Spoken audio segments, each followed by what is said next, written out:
All right, everyone. So today we're going to talk about naming chemical formulas. And today we're going to start with ionic compounds. So before we do that, let's do a quick review over stuff that we learned in the last unit. So elements exist in compounds, which is two or more chemically combined elements. They form compounds to become more stable, and they want to have a full outer shell, full valence shell, and that's called having a full octet. Okay, and that's 8 valence electrons, except for hydrogen and helium. They want 2. They're a little weird. It's okay. They can do whatever they want. And then the two main types of bonds that we learned about are ionic and covalent. Ionic is between metals and nonmetals, and electrons are being transferred. Covalent bonds is a second type, and that's only between nonmetals, and electrons are being shared. So let's review ionic compounds. Ionic compounds have to do with charged ions. The two types of charged ions are cations that are positive metal ions, and they're positive because they're going to lose electrons. So if you're losing negativity because electrons are negative, you're getting rid of that negativity, you're going to become more positive. So cations are positive. Anions are negative, and they're negative because they took on electrons. They gained negativity, so they're going to become more negative.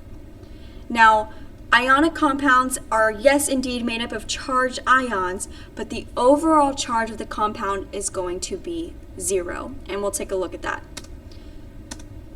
So I want you to get out your periodic table and take a couple of notes on here just really quick. It's nothing too crazy. It's very similar to what we did with valence electrons. So group 1 has 1 valence electron, and group 2 has 2 valence electrons, and so on and so forth. Same is true for charge. So group 1 has a positive 1 charge. Group 2 has a positive 2 charge. Skip your transition metals. We don't care about them just yet. We will soon, though. And then group 3 has a positive 3 charge.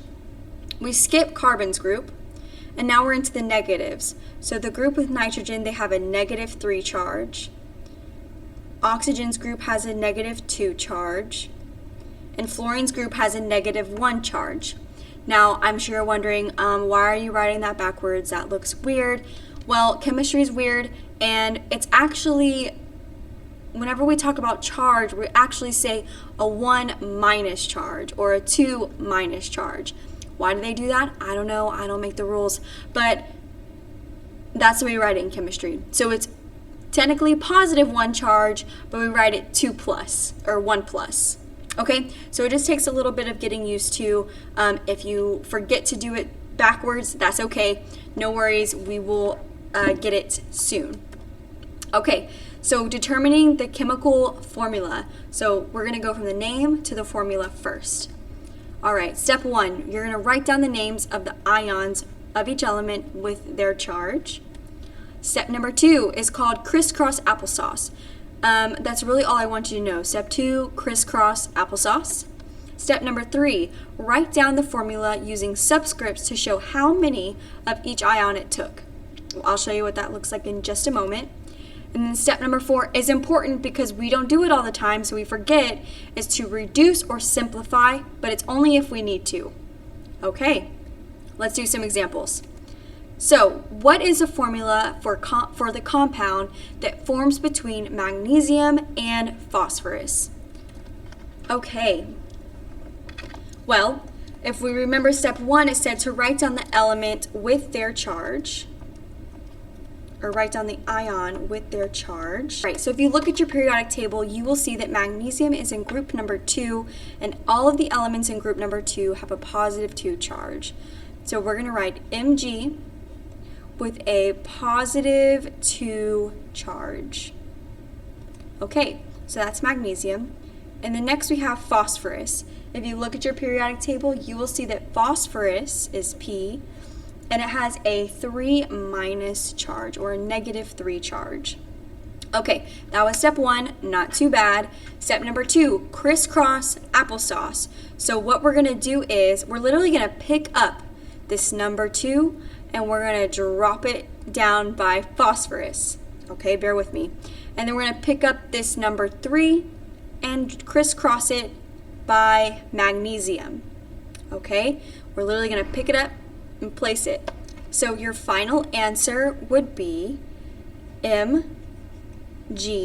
We picked up that 3 from phosphorus and dropped it down by Mg. So Mg3, P2. And we're done. Notice that the charges did not come with it. It's not Mg3 plus or P2 plus, 2 minus, whatever. None of that. Just the numbers all we care about. Because remember, whenever things bond together, the whole entire charge is going to be 0. Everyone's happy, they're nice and calm. So all we care about is the number. So your final answer is Mg3, P2. All right, let's keep going. Alrighty, so let's practice some of these. Aluminum and chlorine. So if you look at your periodic table, aluminum has what charge? Good, 3 plus. And chlorine has what charge? Good, Cl minus 1. So you're going to write down the ions and crisscross applesauce. Okay, tell me your final answer. Perfect. Your final answer should have been AlCl3. All right, let's do another one. This one we'll do together. Lithium and nitrogen. So lithium has a charge of positive 1, or 1 plus. Nitrogen has a charge of 3 minus, or negative 3. Both are correct. We're going to crisscross applesauce. This 1 is going to go down there, and the 3 is going to go by lithium. So our final answer is Li3N, and we're done. Notice how we did not write the 1s. It's a given that there's 1 there because we wrote down the element symbol. So it would be redundant to put a 1, so we don't write it. Okay, you're doing great. Let's keep going. Number 3, magnesium and iodine. All right, your final answer should have been Mgi2. Okay, let's keep going. Calcium and oxygen. Remember, your last step is to reduce or simplify. So if you have, for example, both of them are 5s, which wouldn't happen. If we have 2 5s as the subscripts, they would cancel out and they would go away. Okay, so try it. Calcium and oxygen. Okay, so the charge on calcium was plus 2, and the charge on oxygen is minus 2. So when you crisscross applesauce, those 2's are going to cancel out, and your final answer should be CaO. All right, last one, sodium and sulfur. Okay, and your final answer should be Na2S. Cool, now let's move on. We're going to go from the formula to the name this time. So step 1, write the name of the first element. Step number 2, write the name of the second element, but this time with an IDE ending. So let's do an example together. CaS. So step number 1 is to write down the name of the first element. So it is calcium. And then step number 2, write down the name of the second element with an IDE ending. So it's sulfur, but we're going to rewrite it with IDE, so that's sulfide.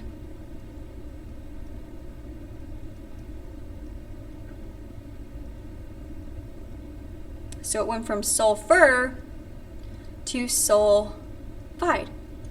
And you're done. That's your answer. Okay, so let's do some more practice. Be3N2.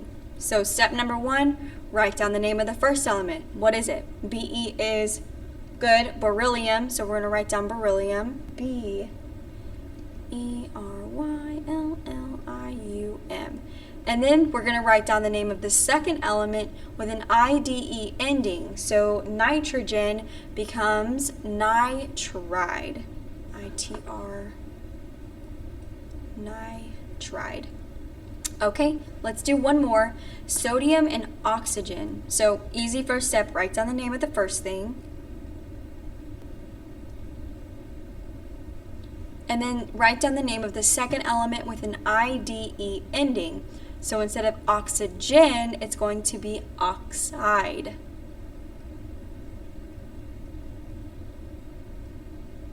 oxide. Okay, try the next one by yourself.